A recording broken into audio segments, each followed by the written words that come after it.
शायद तू नहीं जानता कि मैं कौन हूँ। कौन? किंग हूँ मैं, किंग। तो क्या मैं तेरा आधार कार्ड बनाऊं बर्गर किंग की औलाद? Welcome to social. ऐसे कितने सारे विलनस कैरेक्टर्स रहे हैं who had potential to be amongst the best villains we could imagine, मगर वीक राइटिंग की वजह से उनका इम्पैक्ट ही फील नहीं हुआ। विलन्स को दिखाने में या तो हम बहुत टिपिकल हो जाते हैं और we introduce them strongly but their ending is just too weak. इस वीडियो में हम आपको ऐसे ही 10 विलन्स के बारे में बताने जा रहे हैं that definitely had potential to be great, but they were ruined by weak endings or just too predictable writing. This is going to be a fun video, so do watch it till the end. Number 10, Imran Hashmi in Tiger 3। जब ये announce हुआ था कि Imran Hashmi tiger 3 में villain के role में दिखाई देंगे तो हर कोई बहुत एक्साइटेड हो गया था। वो हमेशा से एक ऐसे एक्टर रहे हैं जो एक लार्जर देन लाइफ विलन को बहुत अच्छे से प्रेजेंट कर सकते हैं। उनके करियर को रिवाइवल भी मिल सकता था अगर इस कैरेक्टर की राइटिंग स्ट्रॉन्ग होती। दो it has an emotional back story, but हम वो स्टोरी कितनी बार स्पाई फिल्म्स में देख चुके हैं। A spy taking revenge for personal reasons is a very common narrative. Pathaan के विलन जिम की भी यही सेम स्टोरी थी। Probably that's why people didn't feel for Imran's character. It was such a wasted opportunity. Imran definitely deserved better. इस बार तू हारेगा tiger. तेरी family, तेरा मुल्क, सब कुछ। ये वादा है मेरा और मैं अपना वादा कभी नहीं तोड़ता। Number 9, Sanjay Dutt in Leo। Lokesh कानगराज ने हमें कितने आइकॉनिक विलन कैरेक्टर्स दिए हैं, फिर चाहे वो विजय सेतुपति हो विक्रम में या फिर अर्जुन दास हो कैथी में, लेकिन लियो में वो ऐसा नहीं कर पाए। ये जरूर है कि वो इस बार कुछ अलग करना चाहते थे, and that is why he made the character of Sanjay Dutt a bit like Shakespeare's villains. उसको human sacrifices करते हुए दिखाया क्योंकि वो काफी superstitious था। This is something which you read in Greek mythology. So seeing Lokesh taking inspiration from there was entertaining for once, but then it became too much. This is why the writing felt very caricaturish और संजय दत्त की acting भी बहुत ही average थी। He does all the predictable things that you usually expect from a villain. You never get surprised at any point, and that's why so many people do not even remember this role. वो सबको बेवकूफ बना सकता है, दुनिया को बेवकूफ बना सकता है, लेकिन अपन को बेवकूफ नहीं बना सकता। Number 8, सस्वता चैटर्जी in कल्कि 2898 AD। कल्कि से सबकी एक्सपेक्टेशंस हाई थी until today people have mixed opinions about it। Film अपने मेन लीड्स पर इतना फोकस करती है कि हम फिल्म के विलन को ही भूल जाते हैं। कमांडर मानस के रोल में सस्वता चैटर्जी नजर आते हैं and this was a very typical villain। इतनी टेक्नोलॉजी और पावर्स होते हुए भी he seemed like a goon from the streets, इसलिए ये कैरेक्टर बहुत ही forgettable था। इसके अलावा जिस तरह से इसके डायलॉग्स लिखे गए थे he looked like some regular goon। आप खुद ही देखो कि जब एक विलन ऐसी लाइंस बोलेगा तो उसको ऑडियंस कैसे सीरियसली लेगी। ओह हेलो मारियम, कातिल लगती हो आज भी। खुद वहां छुपकर इस बुड्ढे को क्यों भेजा?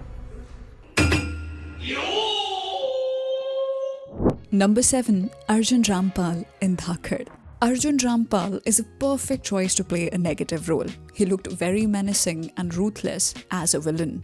इसके साथ साथ उनके कैरेक्टर की बैक स्टोरी भी बहुत अच्छी थी, इसीलिए फिल्म देखते वक्त एक्सपेक्टेशंस और भी बढ़ गई थी as everyone thought that they will finally see Arjun in a strong negative role. Makers ने इतनी अच्छी अपॉर्चुनिटी को पूरी तरह से वेस्ट कर दिया। The worst part was the way he died in the film. एक कैरेक्टर जो कि इतना स्ट्रॉन्ग था उसे आपने इतने इजीली मार दिया। What a big shame it was. लोग कहते हैं कि रुद्रवीर बुरा इंसान है, लेकिन मैडम जी सच ये है कि रुद्रवीर कुछ भी हो, इंसान तो नहीं है।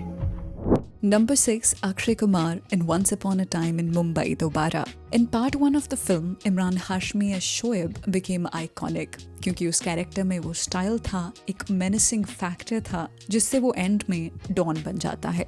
फिर पार्ट 2 में इमरान को चेंज करके अक्षय को एज शोएब कास्ट किया गया, जिससे ये रोल इतना प्रेडिक्टेबल बन गया that it became very boring to watch. ना तो इस कैरेक्टर में वो पहले वाला सिग्नेचर स्टाइल था और ना ही वो fearlessness. It was just very lazy writing.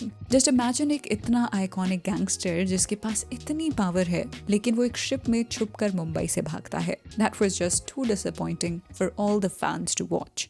पीने की कैपेसिटी, जीने की स्ट्रेंथ, अकाउंट का बैलेंस और नाम का खौफ कभी भी कम नहीं होना चाहिए. नंबर 5, शाश्वता चटर्जी इन कहानी. बॉब बिस्वास एक ऐसा कैरेक्टर है जिसे आज तक ऑडियंस नहीं भूल पाई है. इस तरह का हिटमैन हमने अपनी फिल्म्स में इससे पहले कभी नहीं देखा था. It was his unpredictability that made him so iconic. But the way his story ended was a huge disappointment. A truck hits him and his character ends just right there. आपको नहीं लगता कि ये बहुत ही weak writing थी for a character like this? अगर makers चाहते तो वो इस character को और explore कर सकते थे. They could have gone much deeper. What are your thoughts on it? Do drop a comment. नमस्कार madam I am so sorry गलती से. नंबर 4, बोमन ईरानी इन दिलवाले. बोमन ईरानी एक ऐसे एक्टर रहे हैं जिन्होंने अपने करियर में कितने क्लासिक विलनस रोल्स प्ले किए हैं, फिर चाहे वो मुन्ना भाई फ्रेंचाइज हो या फिर Don franchise. He has always surprised audiences in negative roles. पर उनके करियर का सबसे वीक नेगेटिव कैरेक्टर उन्होंने दिलवाले में प्ले किया था. It was a very confuse character जिसे देखकर समझ नहीं आ रहा था कि हमें हंसना है या फिर सीरियसली लेना है. His scenes with Shahrukh were the worst because he was not able to create any kind of tension. और इसका क्लाइमैक्स तो इतना खराब था कि खुद Rohit Shetty agreed that he went wrong with Dilwale. उसका क्लाइमैक्स बहुत, वो शादी के मंडप में फिल्म खत्म हो गई है और फिर एक वो बोमन ईरानी के साथ क्लाइमैक्स शुरू होता है और तब तक जो काली का कैरेक्टर है, शाहरुख खान का कैरेक्टर है, वो शाहरुख खान साहब का कैरेक्टर इतना बड़ा हो गया कि वो बोमन ईरानी का जो कैरेक्टर है वो बहुत छोटा लगता है for a climax. Number 3, Moni Roy in Brahmastra. Whenever we create a grand film, it's important कि villain stand out करे. For example, Joker from The Batman to Thanos from Avengers. So while making Brahmastra, जो Indian cinema की one of the first of its kind films थी, makers के पास एक perfect opportunity थी एक ऐसा villain create करने की जो आगे जाकर iconic बन सकता था. And they even casted somebody like Moni Roy, who is a good actor. मगर वीक राइटिंग ने सब खराब कर दिया. ये बिल्कुल ही वन डायमेंशनल कैरेक्टर था जो पूरी फिल्म में सिली डिसीजंस लेता है. जिस तरह की पावर्स उनका कैरेक्टर पोजेस करता है, they could have done so much better with it. Film की एंड में जैसे वो मर जाते हैं, हमें एज एन ऑडियंस कोई इमोशन ही फील नहीं होता. And that's why this villain never created a strong impact. और याद रखना, ये जो ताकत तुम सब अपने अंदर महसूस कर रहे हो, ये सबसे महान है और उसका सिर्फ एक मकसद, ब्रह्मास्त्र. नंबर 2, आमिर खान इन धूम 3.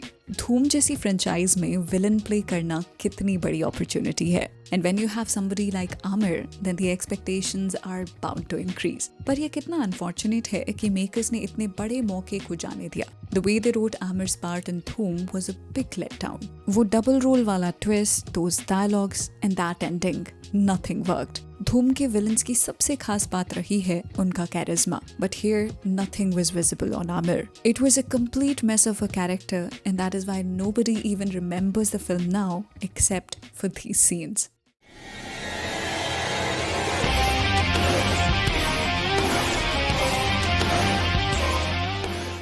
Number 1, Fahadh Faasil in Pushpa the Rule. 3 साल से लोग भंवर सिंह और पुष्पा के बीच की बैटल का वेट कर रहे थे. Everyone wanted to see how these characters come against each other. मगर जिस तरह से भंवर सिंह के रोल को लिखा गया था, it was very mediocre. किसने सोचा था कि उनका कैरेक्टर फिल्म के बीच से गायब हो जाएगा? He just suddenly disappeared and nobody even cared. Throughout the entire film, he looked very clueless. वो जो भी प्लान करते थे पुष्पा को पकड़ने के लिए, वो सब फेल हो जाता था. ये कितनी खराब राइटिंग है, क्योंकि एक फिल्म तभी इंटरेस्टिंग बनती है जब उसका विलन भी हीरो के जितना स्ट्रॉन्ग हो. But here, he was the weakest part of the film. Somebody of the stature of Fahad didn't deserve this.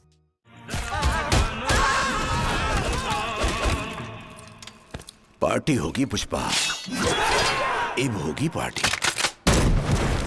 Video खत्म करने से पहले आप भी हमें ये बताएं कि इन सारे विलन्स में से ऐसे कौन से 3 विलन्स थे who had the potential to be some of the greatest characters. We are looking for some interesting answers, so please do comment. तो चलिए that's a wrap on this video. आप हमें Instagram, Twitter और Facebook पर भी follow कर सकते हैं @socialofficial, जहां आपको हर तरह की फिल्म और एंटरटेनमेंट से जुड़ी अपडेट्स मिला करेंगी। ऐसी और भी इंटरेस्टिंग वीडियोस के लिए देखते रहिए सोशल, हर उस चीज के लिए जो आप जानना चाहते हैं।